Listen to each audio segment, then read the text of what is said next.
أعوذ بالله من الشيطان الرجيم. اللهم صل على سيدنا محمد وعلى آل محمد كما صليت على إبراهيم وعلى آل إبراهيم إنك حميد مجيد. أما بعد waxaan qaadanaynaa casharkeeni statistikada marka sida awadeed waxaan ka bilaabeynaa sidaan hore ula soconayba chapterka labaad ayaan maraynaa. waxaan soo qaadanay qeybta koowaad chapter 1, waxaan soo qaadanay chapter 2 qeybtiisa koowaad. waxaan ka bilaabeynaa marka pageka nin walbaba buuggiisa la soo baxo, arday walbaba ha diyaar garoobo. page 51 content cool.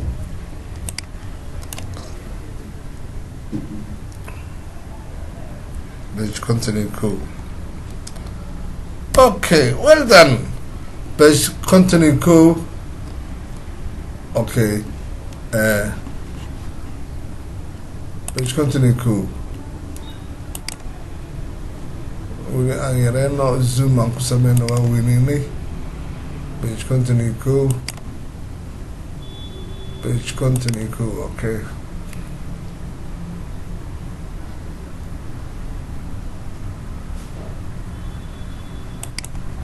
Okay, waaye halkaas arday walba waa ujeedaa buuggaada page 51. halkaas waxaa nooga qoran page 51. page 51 marka maanta waxaan sameyneynaa, waxaan hore usoo qaadanay casharadii ka horeeyay oo ahayd organized of data. Therefore now organized dataga aan sameynay ayaan waxaan ku sameyneynaa graph. graphyada marka aan qaadanayno waa 3 nooc. graph la yirahdo histograms, graph la yirahdo frequency polygons, and graph la yirahdo argvis. 3dan graph sida loo sameeyo ayaan qaadanaynaa. marka waxaa noogu horeyn doona marka graph la yirahdo the histograms, kabacdi waxaa noogu xigi doono graph la yirahdo frequency polygon, waxaa noogu xigi doono graph saddexaad oo ah argvis. argviska waxaa kaloo la yirahdaa magaca ah cumulative frequency graph ayaa la yirahdaa. 3daas graph ayaan qaadanaynaa, mid ayaan u qaadanaynaa. we can start, waxaan ka bilaabeynaa the histogram. the histogram graph kasta markaan sameynayno waxaan raacaynaa shuruudo oo ah step 1, step 2, step 3 maxaa noo ah.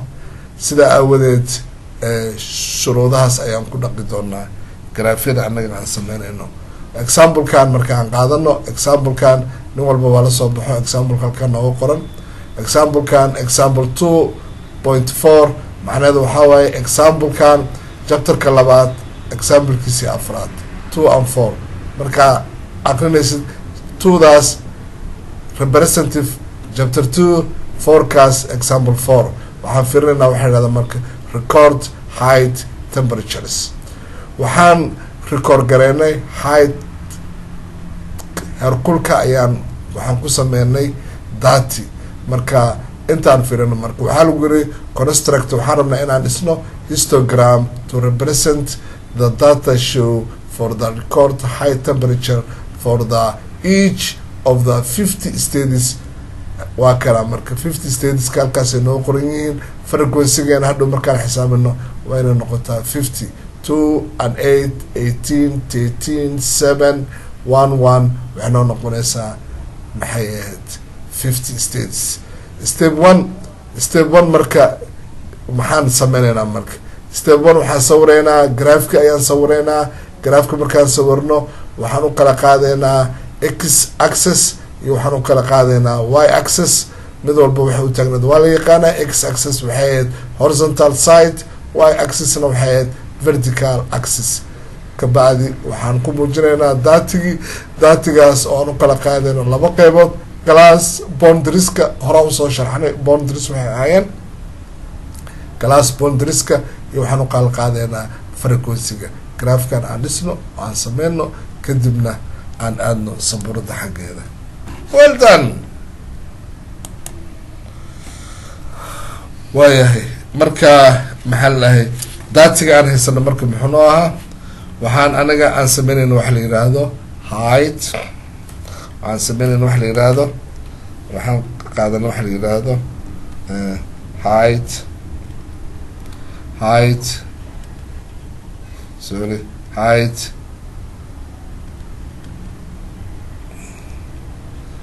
temperatures ayaan haysanaa oo ah 50 states. Okay, marka datigii lasoo aruuriyey ayaan kala qaadeynaa anagoo kala qaadeyno laba qeybood. waxaan ka bilaabeynaa qeybta koowaad waxay dhahdo class boundaries.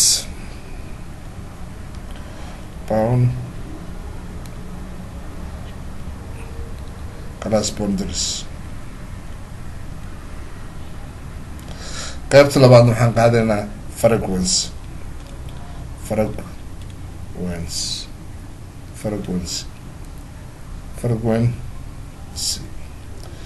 labadaasaan u kala qaadnay.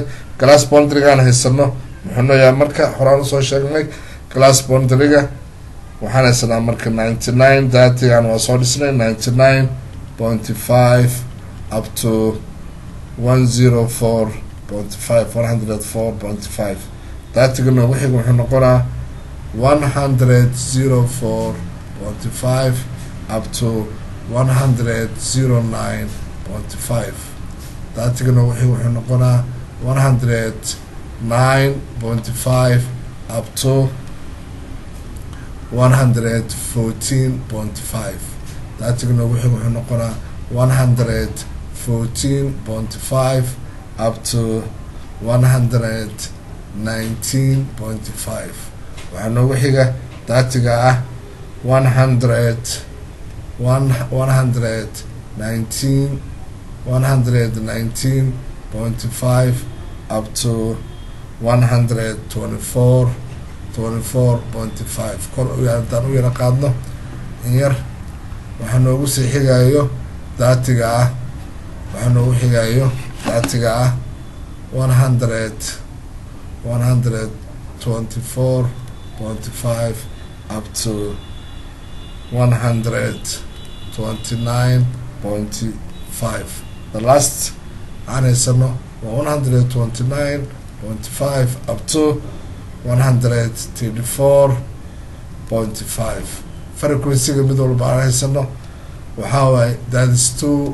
halkan waxaan haysanaa 8. frequency-gaas waxaan haysanaa 18. another frequency kale waxaan haysanaa 13. another frequency kale waxaan haysanaa 7. another frequency kale waxaan haysanaa 1. another frequency waxaan haysanaa 1. total hadhow markaan sameyno that's 50. okay, graafkaan rabnaa marka inaan muujino. datiga waa ku diyaarsan yahay. datigan diyaarintooda hore waxaan usoo sameynay organized ayaan kusoo sameynay. datiga hadda wuxuu kooban yahay qeyb ah class of boundary iyo qeyb ah frequency. okay, waxaan diyaarineynaa graafkeeni ayaan diyaarineynaa. graafkeeni markaan diyaarino maxay qeybtan class of boundary-ga ah waxaan ka hadleynaa heerkulkii anagaana sina u tagan tahay 99.5 degree. haddaan soo ku qori karnaa degree something like that one. linekan waxaan u qaadanaynaa x axis.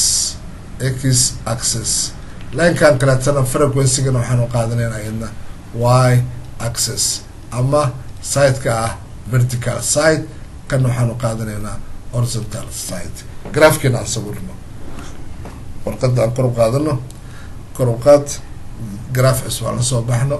okay, graafkeenii ayaan sawirnay. okay, waxyar kor aan u qaadno graafkeenii ayaan sawirnay. okay, halkaas ayadna aan sameyno. therefore inta waxaan u qaadanaynaa temperature waxaan haysanaa marka waxaan ka bilaabnay 99.5 up to 104.5. mar kale ma qorayn haddana waxaan qoraynaa 109.5. waxaan kaloo aan qornaynaa 114.5. waxaan kaloo aan qornaynaa 119.5. waxaa noogu xiga maxayd qeybta kale oo noo noqonayso 124.5. 124.5 waxaa noogu xigo 129.5 the last term 134.5 okay inta waxaan xasuusnayn frequency-ga aan haysanay waxaa ugu weynaa 18 therefore inta aan ka bilaabno marka 0/3 aan u qaadano halkaasaan idhaahno 3 that is 6 that is inta waxaan dhigi karnaa 9 kaas another 3 12 add another 3 15 another 3 18 another 3 is 21 laakiin anaga anaf waxaan ugaa frequency-ga noogu badnaa wuxuu ahaa maxay ahayd frequency-gaas well okay marka daatigaas anaga aan qaadanay color aan u sameyno maxaa lalahay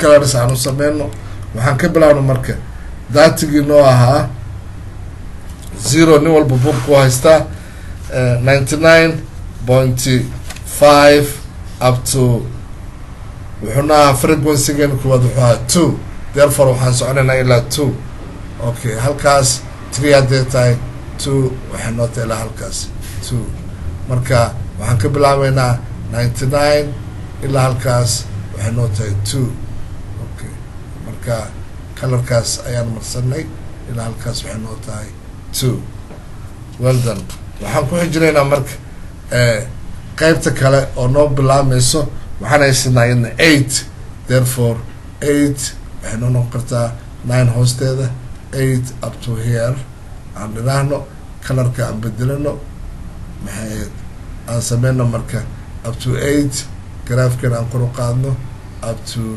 8 graafkaasna wuxuu noqonaa another temperature kale good waxaan u imaanaynaa graafka kale noogu xiga oo ah maxaa la up to 148 waxaa ku xiga 18 oo ah tan ugu dheer kan ugu dheer graafkeena marka another color kale aan qaadano another color kale aan qaadano up to 18 oo halkaas noo ah marka graafkii waxaan leenahay up to 18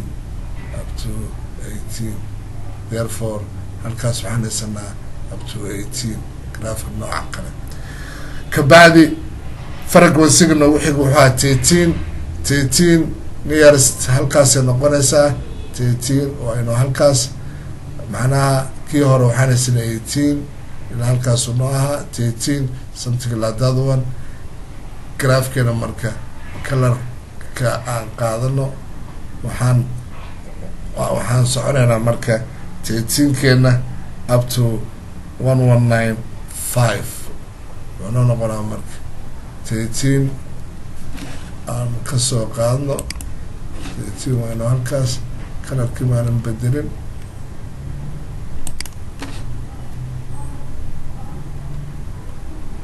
okay 13 oo halkaas ku beegan up to 13 up to 119 13 up to 119 colorka daarabtid aan sameyno okay colorkaas ayaan qaadanay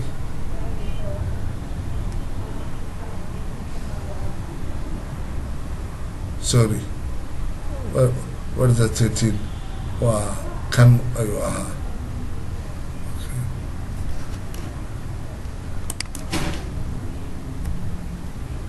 kan aan tirtirno waayahay waxaa noogu xiga 13 waan qaadanay 7 ayaa noogu xigta 7 waxay ahayd 119.5 up to 124.5 124 up to 0.5 waxaan haysanaa 7 waxay noqon kartaa 8 hoosteeda 7 graafkan halkaas aan ka qaadano 7 waxaan u sameynay ilaa halkaas 124.5 graafkeena noocaasuu noqonaa marka okay waxaan u imaanaynaa marka graafka ku xiga oo ah 1 oo noqonaya 124 up to 129.5 1 waxay noqonaysaa less than meeshaas tooday ka hooseysaa graafkeena marka 1 halkaas ayuu noogu beegmayaa waaye waxaa noogu xiga another one oo last one ah iyadna wuxuu la mid noqonaa halkaas ayuu la mid noqonayaa haddaan kalarada aan dib ugu laabano maxaa laleeyahay kalarada haddaan dib ugu laabano maxaa laleeyahay kan jaalaha haddaan kaa siino okay maxay ahayd guduudka ama redka aan siino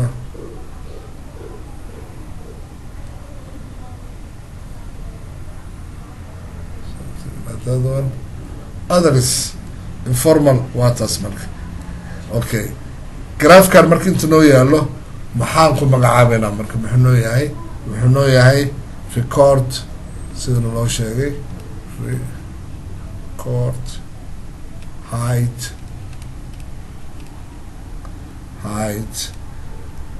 temperature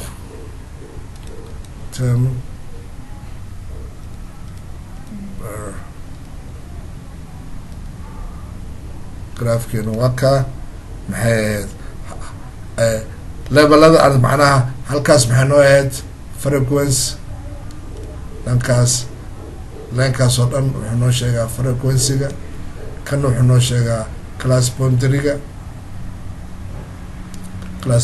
waa x sorry x axis kana wuxuu yahay y axis marka inta siyood anaga aan graaf ku dhirsnay intaasoo siyooday noqonay haddaan rabtid step by step 1 waxay noqonay draw the graph x and y step 2 waxay noqonaysaa compute levels step 2 waxay noqonaysaa x and y axis level the x levelka x kaan sameynay step 3 waxay noqonaysaa using the frequency of the heights draw vertical paris for each class marka intaasaan raacnay waxaan u imaaneynaa marka graafka qaybta labaad oo ah the frequency polygon sida graafkan aan ku muujinayno marka boggeena aan aadno kabacdi aan usoo laabano hadda waxaan sameyn doonaa qaybtan dambe oo ah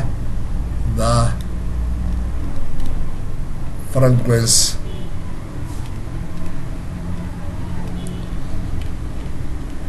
polygon oo ah graph okay same data anagoo qaadanayno same data haye aan aadna boggeena marka nin walba boggiis hala soo baxo page waxay noo qoran tahay page 53 okay when graafka hore aan sameynay haddaa fiirsatid waa kaas halkaas waxaan qaadanay class boundary-ga sida halkaas kugu qoran class halkaas waxaan qaadanay waa kana graafka aan sameynay halkaas waxaan qaadanay class boundary-ga oo noo noqonayo temperature-kan anagaan haysanad waxaa Fahrenheit therefore waa taan qornay 99.5 104.5 109.5 114.5 119.5 saasaan ku wadnay anagoo qaadanay class boundary frequency-gaan haysanay ilaa waxaa ugu weyneed 18 waxaan u sameysnay levelkeena by 3 0 3 0 3 6 9 12 15 18 something like that one graafka magaciisana waxaa la yidhaahdaa record height temperature waxaan u imaaneynaa marka qaybtan labaad oo ah the frequency polygon tusaalaha aan qaadanayna waa example 2.5 2 waa chapterka labaad 5 waa exampleka shanaad hadda exampleka afraad oo ahaa waxaan ku sameyneynaa marka waxaa la yidhaahdo recording height temperature-kii ayaan sameyneynaa anagoo qaadanayno same data daatadii aan haysanay ayaan qaadanaynaa. Okay, halkaas waxaa nooga qoran given an example 2.4, it means example-keeni 2.4 ayaan u qaadanaynaa. kadib waxaan sameynaynaa construct frequency polygon ayaa nalaga rabaa. daatigan markaan ka shaqeyno sida loo qaato iyo waxa ay ku kala bedelan yihiin frequency polygon iyo histogram. well done, waxaan aadaynaa dhankaa iyo sabuuradeena.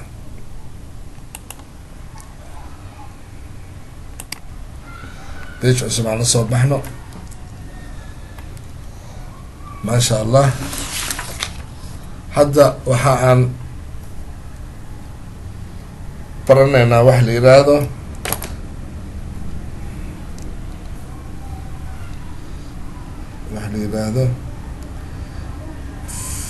waxaan sameynaynaa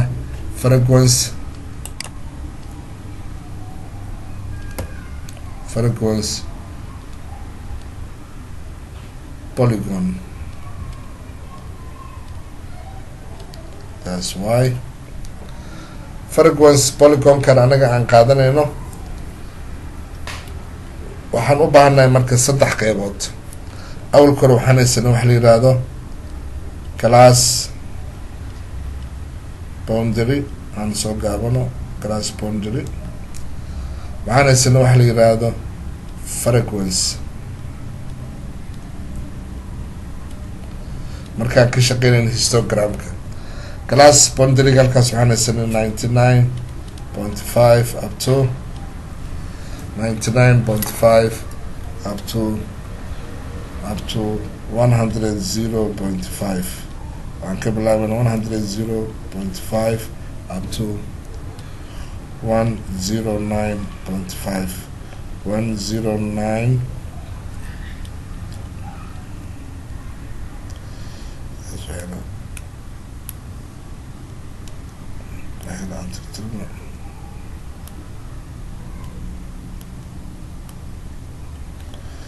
okay, 109.5 up to 114.5. 114.5 up to 119.5.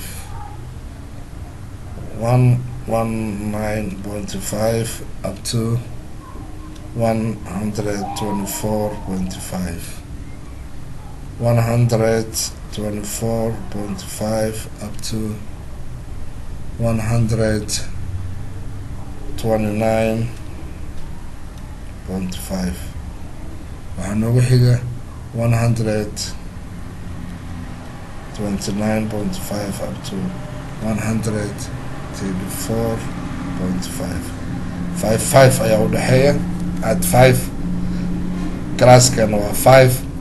therefore frequency-gi aan haynay halkaas waxaan haysanay 2, kaas waxaan haysanay 8, kan waxaan haynay 18, kaasna waxaan haysanay 13, that one 7, that one 1, the last one 1. totalkan wuxuu noo ahaa 50. okay, haddaba frequency polygon-ka muxuu ugu duwan yahay? waxaan ugu baahanayaa haddana waxaan haysanay qeybtaan aan kasoo qaadanay e intana aan kasoo qaadno. okay, markaan waxaan u baahanayaa qeyb dhexe oo b ah, taasna c aan dhahno. qeybtaan dhexe oo b-da ah waxaan ku magacaabanaa midpoint. therefore we need midpoint adaa sameysanayo. how you can found the midpoint? midpointiga sidee lagu helaa? midpointiga waxaa lagu helaa we can add that class boundary initialka kan koowaad ayaan waxaan ku dareynaa kan dambe.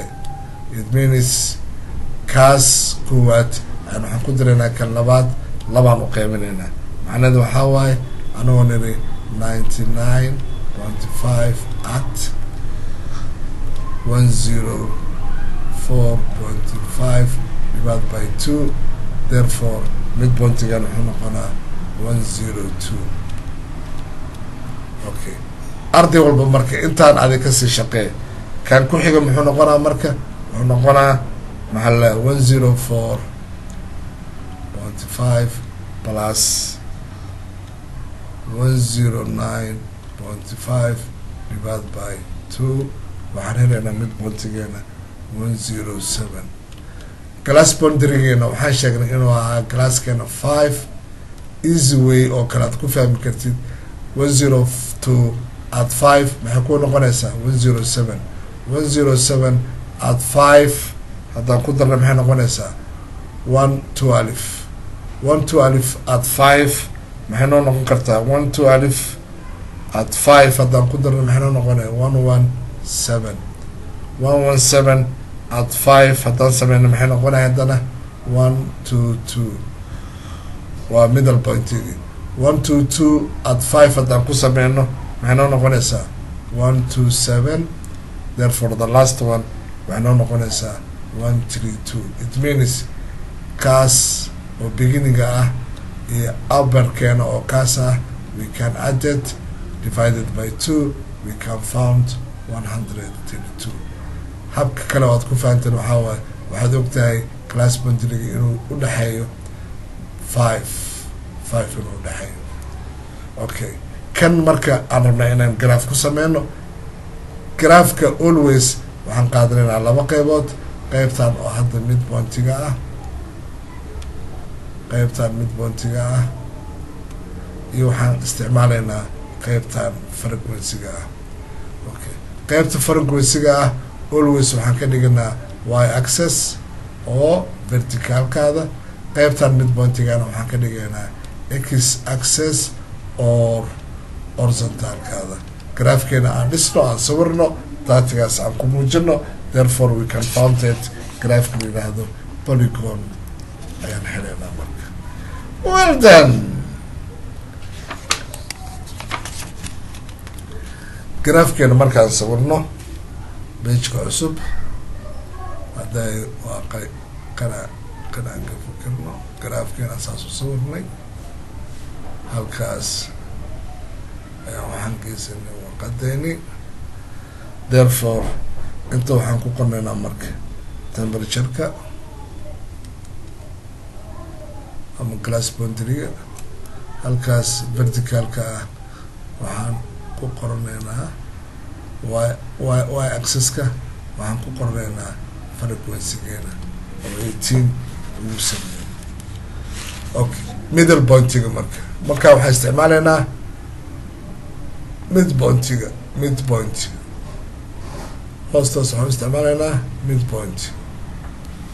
warqada u ka dhex baxay qorada awena qaadno midpoint aan isticmaalayna. midpointiga koowaad anagaan haysan waxaa 102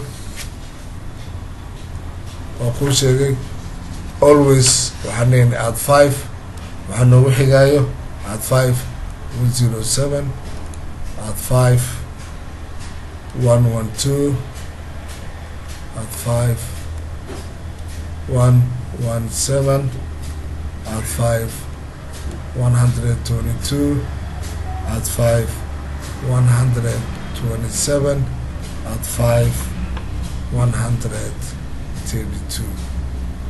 taas waxay noo tahay qeybteeni koowaad oo ah midpointiga.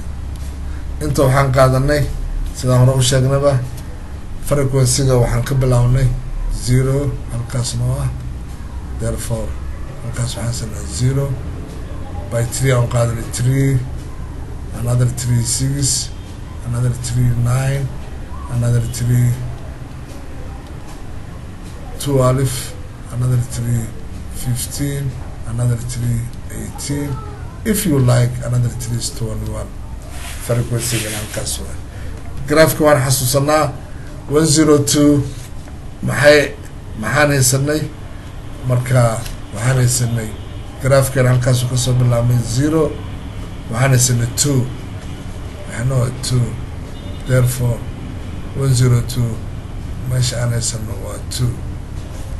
okay waxaan u imaanaynaa graphka noogu xigay waxaan haysanay 8 107 8 qiyaastii halkaasay noqotay therefore 8 is that one. dadkaas ayaa 8 noo ah. waxaa noogu xigay 18 oo ah 18ka maxay ku beegmaysaa 18ka waxay ku beegmaysaa maxaa la qaybta kale ay noogu beegnaysaa oo ah 112 ilaa 18 halkaas ilaa 18 halkaasay noo noqotay doodkeena waxaa noogu xigaayo 117 keena iyo 13 qiyaastii halkaasay noqotay 13 ilaa iyo halkaas 112 na waa taas anahno 13 waxaa noogu xiga 127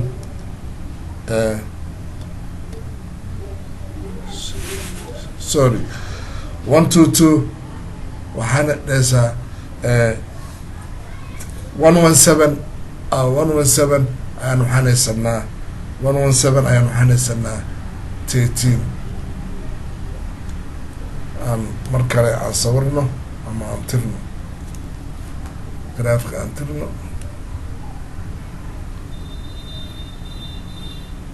aan ku celino 2 waxaanaysanay 102 107 waxaanaysanaa 8 what is that 8 107 is 8 1012 or that one we can have 18 waxaanaysanaa 18 1017 waxaanaysanaa 13 1017 that's 13 keena waa kaas 1022 waxaanaysanaa 7 oo noqonayso 8 hoosteeda 1077 waxaanaysanaa 8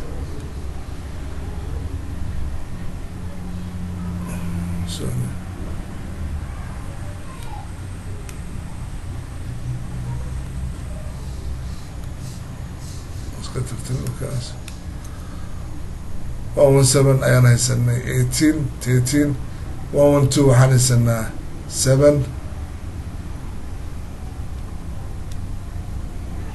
the last one waxaan haysanaa 1 oo halkaas ku beegmayso that's 1 that's another 1 doodiyadaas aan isku xirno marka doodiyada markaan isku xireyno waxaan ujeednaa inaan kasoo bilaabno graafkeena halkaas kasoo bilaaw dadka saas ku xir ilaa 18 tag 18 kasoo laabo 13 imaaw 7 imaaw therefore 1 graafkeena marka sidaas ayuu noqonaa marka graafka noocaasa waxaan dhahaynaa marka waa record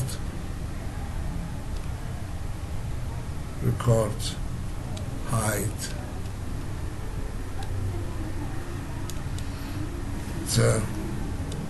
temperature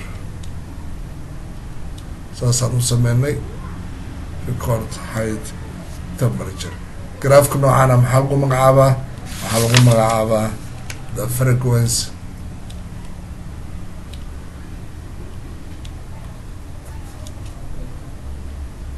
polygon waxaa noo dhiman casharkeena the last one oo ah ogvis okay buugga fiiri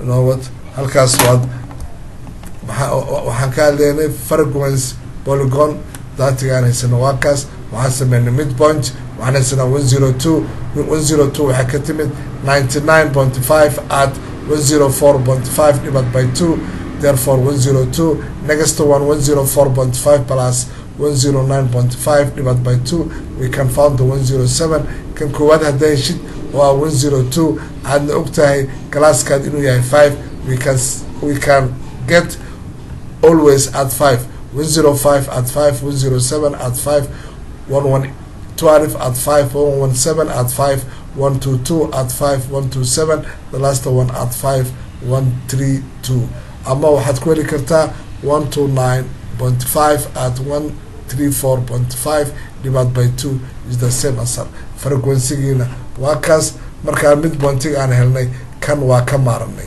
maxaan ka maaranay class boundary-ga maxaan qaadanay midpoint iyo frequency-geena graafkii ayaan ku muujinay midpoint iyo frequency-geena waa kaas graafkii temperature-kii oo Fahrenheit ah dhibic aan qaadanay 102 107 117 112 117 122 127 132 okay frequency-gana ilaa 18 ugu sareeyay 0 3 9 12 15 18 sidaas ay marka meesha ku kulmaan maxaa la 2 and 102 halkaas ku kulmeen 107 and 8 halkaas ku kulmeen tii ugu dheeraad ahayd 12 and 18 halkaas 13 7 1 1 graafkan sidaas aan u sameynay waxaan u imaanaynaa the last one aan sameynayno the agavis good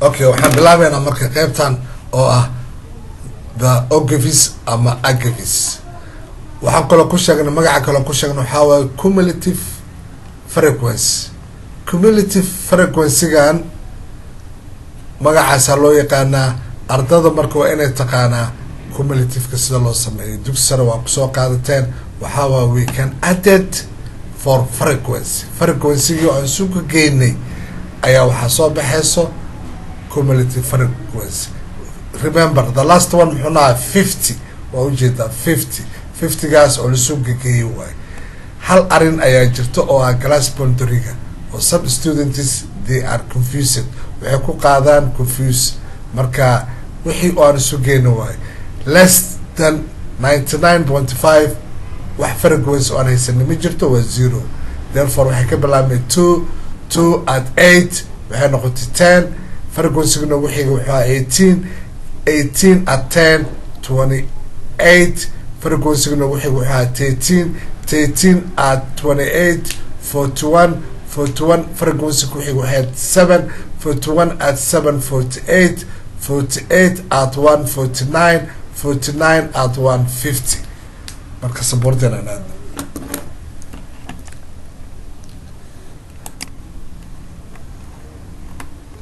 okay waxaan sameynaynaa marka halkaas waxaan haysanaa glass boundary-geeni oo halkaas anaga aan haynay waxaan ka bilaabanaa marka lestan haddaa xasuusatid frequency-ga waxaan ka bilaabanaa lestan okay less than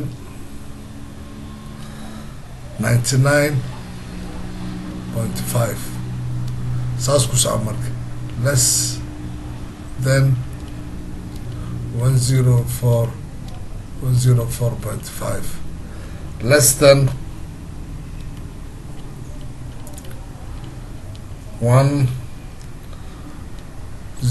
109.5 less than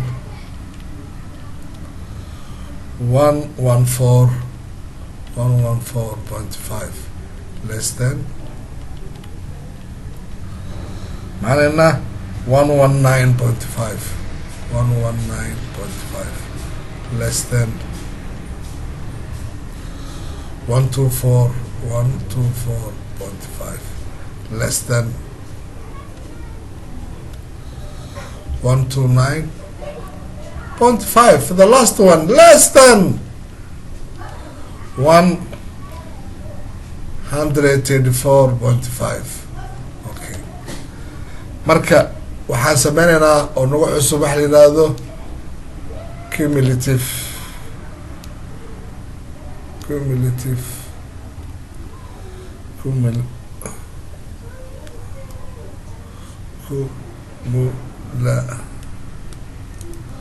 waxyar waxaan sameynaynaa wax la yidhaahdo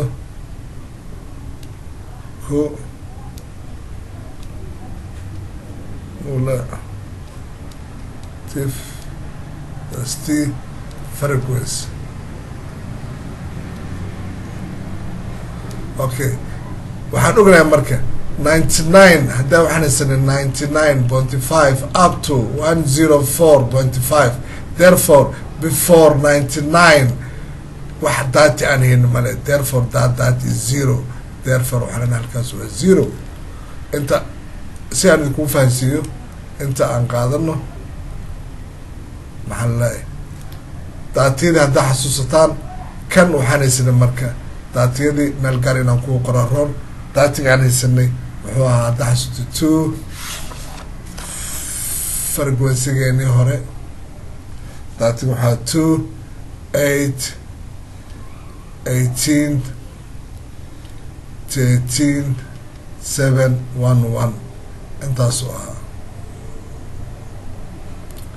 daatigii lahay qalin gudid haddaan ku sameyno daatigii lahay intaasuu ahaa intaas xasuuso daatigii anigiinu ahaa therefore cumulative-keena intaan qaybta koowaad waa 0 kaas waxaan qaadanay 2 at 8 aan leenaha marka 2 at 8 2 at 8 halkaas haddii 0 noqotay taas 2 ay ku noqotay 2 and 8 waxay noqonaysaa 10 10 at 18 10 at 18 we can found 28 28 at 13 28 at 18 waxaan helaynaa 41 41 at 7 41 at 7 waxaan helaynaa 48 48 at 1 waxaan helaynaa 49 49 at 1 the last one waxaan helaynaa 50 taasaa marka waxaa lagu magacaabaa maxay ahayd cumulative frequency oo ka timid added of frequency therefore waxaan ku muujinaynaa graafka ayaan ku muujinaynaa waxaan qaadanaynaa less than oo noogu taagnaan doonto sideka graafkeena x access iyo frequency-gan oo noogu taagnaan doono cumulative frequency-gan oo noogu taagnaan doono sideka y graafkeena aan sawirno marka good well done graafkeena aan sawirno marka graafkeena haddaan sawirno halkaas aan qaadano halkaas aan soo jiidno therefore marka ogow marka hadday tiradan haysanay 18 ayaa ugu saraysa laakiin hadda waa cumulative frequency therefore waxaan leenahay hadda waxaan haysanaa waxaa la yiraahdo cumulative aan u qaadano frequency waxaan haysanaa tirada noogu badan 50 kaasi muxuu ahaa y access therefore by 5 aan u qaadano 0 5 10 15 20 25 30 35 40 45 50 okay kana aanu qaadano lambaradii less than inuu ahaa 99.5 less than 104.5 less than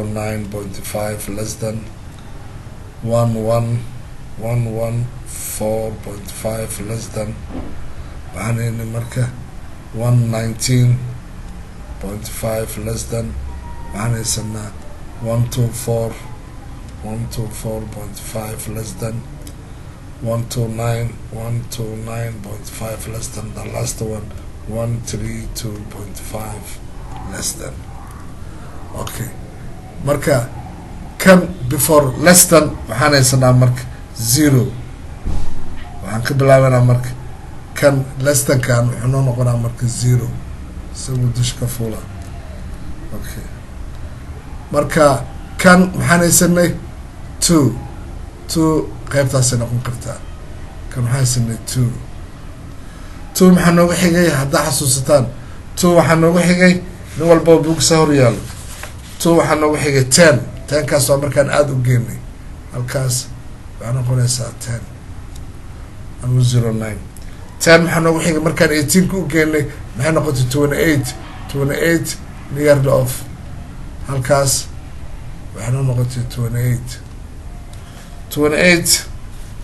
waxaa noogu xigay markaan 13 u geenay 41 40 halkaas kasoo qaad 41 therefore and that one waxaan haysanaa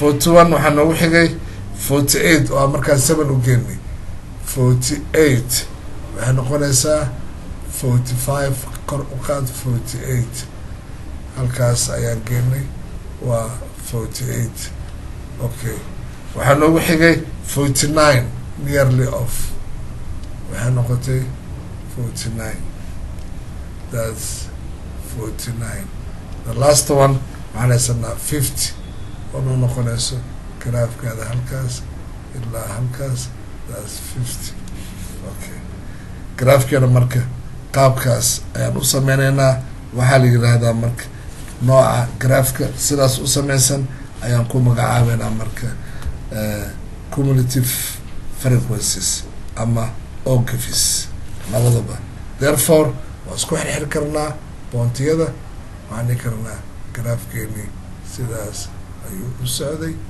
sidaas ayuu u socday we can start maxaan ka bilaabnay 0 finally waxaan tagnay 50 graafka noocaasana waxaa la yihahdaa cumulative frequency oo ogfis stebyada aan raacnayna waad aragteen marka intaasaan kusoo koobeynaa saddexda graaf aan qaadanay haddaan kor u yara qaadno arday walba wuu la socday saddexda graaf anaga aan sameyno waxay kala ahaayeen kow graafka koowaad wuxuu ahaa histogram graafka labaad wuxuu noo ahaa maxay frequency polygon graafka labaad wuxuu noo ahaa frequency polygon graafka saddexaad wuxuu noo ahaa ogfis oo waxaa kaloo la yiraahdaa magaca kaleeta anagaan unaqin maxayd cumulative frequency labadaas waa la cumulative frequency intaasaan kusoo koobnay saddexda graaf siday ahaayeen maanta oo taariikhdu ay tahay I think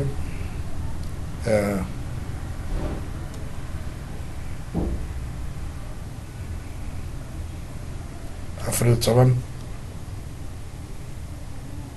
iyo waxaa loogu talagalay casharkan in la qaato 15 labaas maalmood bishii 3 2021 waxaa idin soo diyaariyey Professor Bashi well done farxad iyo khayr